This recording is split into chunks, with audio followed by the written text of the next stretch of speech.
SpaceX Mars Program. The SpaceX Mars program is a collection of initiatives that the aerospace corporation, SpaceX, expects will aid in the colonization of Mars. The company claims that this is required for the long-term survival of the human species, and that its Mars program, which includes the continued construction of the SpaceX Starship, would lower space transportation costs, making travel to Mars more feasible. Elon Musk, the founder of SpaceX, initially outlined his objective of allowing Mars settlement to the Mars Society's board of directors in 2001. Launch the like and subscribe button to see more videos in the future space. Developed many vehicle designs for sending payloads and humans to Mars in the 2000s and early 2010s, including space tugs, heavy lift launch vehicles, and Red Dragon capsules. The company's current Mars strategy was originally publicly suggested in 2016 at the International Astronautical Congress with the Interplanetary Transport System, a fully reusable launch vehicle. Since then, the launch vehicle idea has been modified and renamed Starship, and it has been under development ever since. The corporation has provided many projections for the first human landing on Mars. Early voyages to Mars would comprise small fleets of Starship spacecraft supported by public-private partnerships. According to SpaceX, the business believes that after infrastructure on Mars is constructed and launch costs are decreased further, settlement may commence. The proposal has been criticized as unfeasible, both because of funding uncertainties and because it solely addresses transportation to Mars, and not the issue of supporting human life there. In this video, we are going to explain the different things we need to know about the SpaceX Mars colony, mission concepts and timelines. Several potential human expeditions to Mars have been suggested by both government organizations and commercial businesses throughout the 20th century. The majority of human mission ideas now envisioned by national governmental space programs would not be direct predecessors to colonization. NASA, Roscosmos, and ESA programs, for example, are designed simply as exploratory missions with the creation of a permanent base feasible, but not the primary aim. Colonization necessitates the construction of permanent habitats capable of self-expansion and self-sustenance.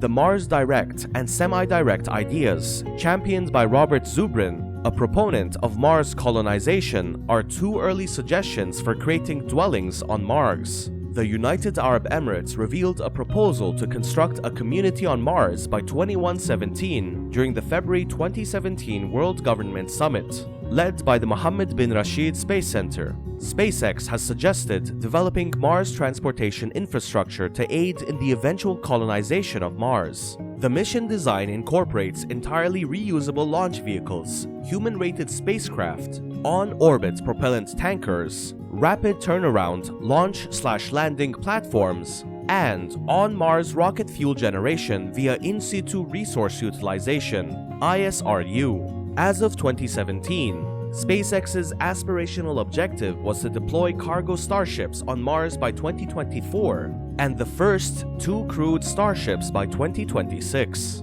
Conditions for human habitation. Except for the cloud tops of Venus, conditions on Mars's surface are closer to those on Earth in terms of temperature and sunshine than on any other planet or moon. However, because of radiation, substantially reduced air pressure, and an atmosphere with only 0.16% oxygen, the surface is inhospitable to humans and most known life forms. It was reported in 2012 that some lichen and cyanobacteria survived and showed outstanding photosynthetic adaptation capacity after 34 days under simulated Martian circumstances in the German Aerospace Center's Mars Simulation Laboratory (MSL-DLR). Cyanobacteria, according to some experts, might play a role in the creation of self-sustaining crewed colonies on Mars. They propose that cyanobacteria could be used directly for a variety of applications, such as the production of food, fuel, and oxygen, as well as indirectly, products from their culture could support the growth of other organisms, paving the way for a variety of life support biological processes based on Martian resources. Humans have investigated places on Earth that are similar to some of the conditions on Mars. Temperatures on Mars at low altitudes are similar to those in Antarctica, according to NASA rover data. At the greatest heights attained by manned balloon ascents, 35 kilometers in 1961, 38 kilometers in 2012, air pressure is comparable to that on Mars's surface. The pilots, however, were not exposed to the extremely low pressure, which would have killed them, but were instead sat in a pressurized capsule. Human survival on Mars would mean living in man-made Mars habitats equipped with sophisticated life support systems. Water treatment systems are an important element of this. A human being mostly composed of water, would perish in a couple of days without it. A 5 to 8% reduction in total body water induces weariness and dizziness, while a 10% reduction causes physical and mental impairment. On average, a person in the United Kingdom uses 70 to 140 liters of water each day. Astronauts aboard the International Space Station have demonstrated that it is feasible to consume significantly less, and that around 70% of what is used can be recycled using the ISS water recovery systems. Similar systems would be required on Mars, but they would have to be far more efficient, as regular robotic water supplies to Mars would be prohibitively expensive. The ISS is supplied with water 4 times per year. NASA has looked at digging to gain access to on-site water. Effects on human health. Mars is a hazardous environment for human settlement. Various technologies have been created to aid long-term space travel and may be used for Mars colonization. The longest straight space trip is 438 days, held by cosmonaut Valery Polyakov, while the greatest time spent in space is 878 days, held by Gennady Padalka. The Apollo 17 lunar landing required around 12 days beyond the protection of the Earth's Van Allen radiation band. This is insignificant in comparison to the NASA's proposed 1,100-day voyage to Mars and return, which may begin as early as 2028. Scientists have also theorized that the environment of Mars settlements might have a deleterious impact on a variety of biological processes. There are several bodily side effects that must be controlled when radiation levels rise. Furthermore, Martian soil has large quantities of pollutants that are harmful to human health. Possible locations for settlements.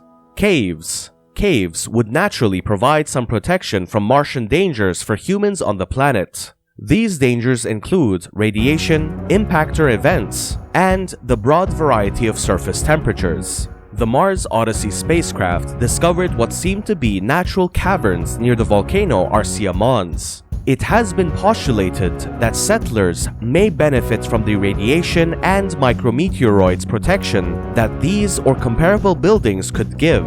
In the equatorial areas, geothermal energy is also suspected. A group of academics who presented their findings at the Geological Society of America Connect's 2022 conference discovered 139 caverns worth researching as potential shelters. Each was within 60 miles of a suitable landing site and had been photographed in high quality by HiRISE. Lava tubes. On the sides of Arsia Mons, many putative Martian lava tube skylights have been discovered. Earth-based examples suggest that some should have long passageways that provide total radiation shielding, and should be reasonably straightforward to close using on-site materials, particularly in tiny subsections. Hellas Planitia. Hellas Planitia is the lowest lying plane on Mars below the geodetic datum. When compared to the rest of Mars, this location has the higher atmospheric pressure. Launch the like and subscribe button to see more videos in the future space.